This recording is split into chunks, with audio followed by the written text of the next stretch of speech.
Assalamualaikum warahmatullahi wabarakatuh. Kami ingin mempresentasikan hasil kerja kelompok kami, yaitu tentang Kerajaan Mataram Islam, yang beranggotakan Zulfan Wahyu Azani, Muhammad Fathur Rabbani, dan Fatan Al-Ghifari.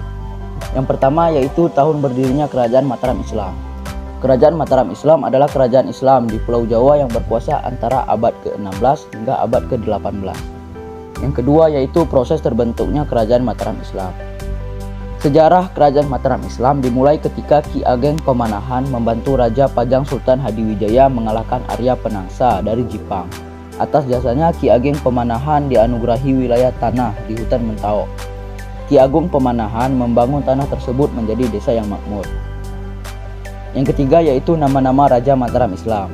Yang pertama Raja Sutawijaya Senopati yang berkuasa dari tahun 1584 sampai 1601. Yang kedua yaitu Raden Mas Jolang yang berkuasa dari tahun 1601 sampai 1613.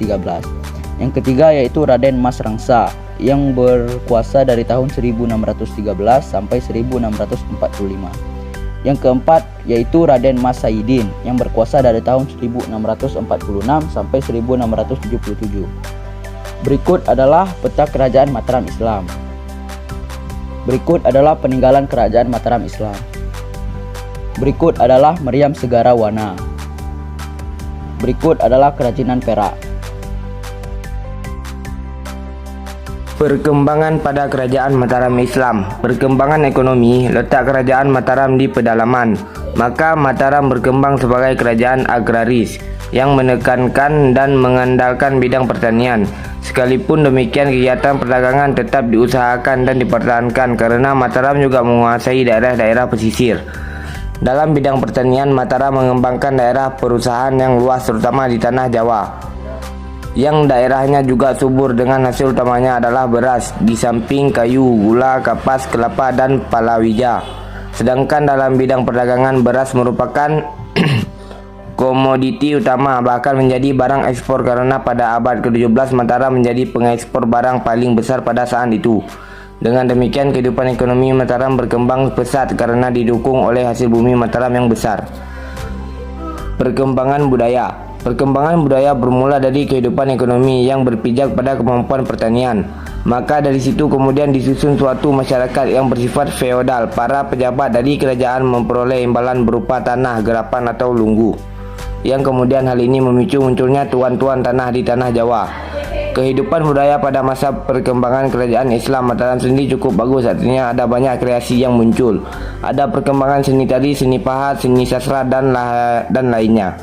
Selain itu juga muncul akulturasi antara kebudayaan Hindu, Buddha, dan Islam. Contohnya adalah acara grebek yang pada awalnya adalah sebuah tradisi pada zaman Majapahit untuk pemujaan roh nenek moyang, kemudian digeser untuk perayaan Hari Besar Islam.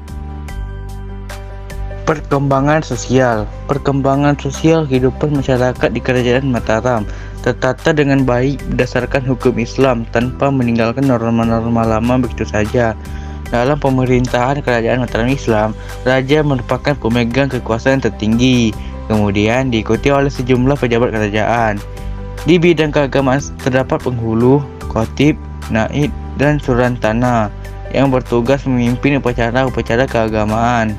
Di bidang pengadilan, dalam istana terdapat jabatan jaksa yang bertugas menjalankan pengadilan istana. Untuk menciptakan ketertiban di seluruh kerajaan, diciptakan peraturan yang dinamakan anger-anger yang harus dipatuhi oleh seluruh penduduk. Proses penyebaran agama Islam di Kerajaan Mataram Islam. Kerajaan Mataram Islam merupakan kerajaan Islam yang berada di pedalaman Jawa yang dipimpin oleh Panembahan Senapati pada tahun 1584 Masehi hingga 1601 Masehi. Pada masa Panembahan Senapati, agama Islam sudah banyak dianut oleh penduduk di Kerajaan Mataram Islam, hanya saja pola keagamaannya cenderung sinkretis. Sebagai raja di Kerajaan Mataram Islam, Panembahan Senapati menjadikan agama Islam sebagai agama resmi kerajaan. Secara garis besar, kebijakan Panembahan Senapati terhadap agama di Kerajaan Mataram Islam adalah mengangkat wali-wali sebagai pengembangan dari penjaga kerajaan. Tradisi Islam dan pemerintah yang disebut roh penghuluan, objek kajian yang tentang masalah Panembahan Senapati dilakukan dengan menggunakan pendekatan politik yang tentu tidak bisa lepas dari kebijakan-kebijakan yang dikeluarkan oleh para pemimpin.